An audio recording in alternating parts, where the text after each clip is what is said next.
لارێکی بەهێزی هەفتەی 24 خولیەستێرەکانی عێراق هەولێر لە شاری بەغداد بووە میوانی زەوڕە. سەرەتا کوڕانی شاری قەڵاو منارە باڵا دەستتر بوون و دەرفەتی باشیان بۆ ڕەخسا تاوەکو بە گۆڵ بگەن و پێش خاوەن ماڵ بکەون.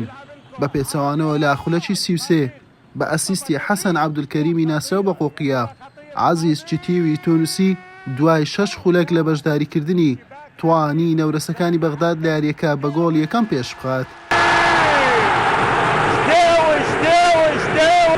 حەسەن عەبدولکەریم هەردوو تیپ دەرفەتی گۆڵی زیاتریان لە پێش بوو، بەڵام نیوە یەکەم هەر بەم تاکە گۆڵە کۆتایی هات. لا نیوەی دوم دوای تێپەڕبوونی تەنها 3 خولەک بە سوود وەرگرتن لە لێدانی گۆشەوە کاظم ڕاعد ئەنجامەکەی بۆ زەوڕا 2 هێندە لێ کرد.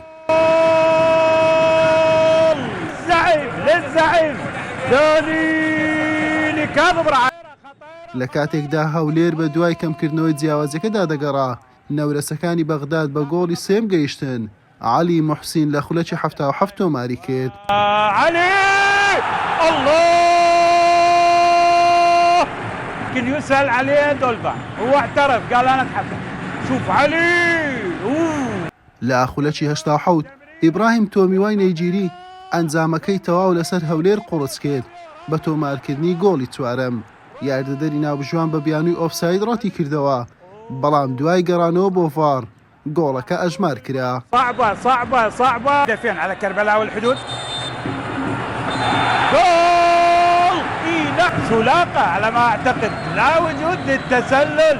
توميو مر توميو راح توميو لە دواخولەکی یاریەکە حوسێن فەلاح لە یانەی زەوڕا دوای وەرگرتنی کارتی زەردی دووەم بە کارتی سوورکرایە دەرەوە. یاریەکەش بە 4 گۆڵی پاک بە سوودی زەوڕا کۆتایی هات. بەم سەرکەوتنە زەوڕا بە کاتی و بە کۆکردنەوەی 49 خاڵ چووە پێشەنجیانەکان.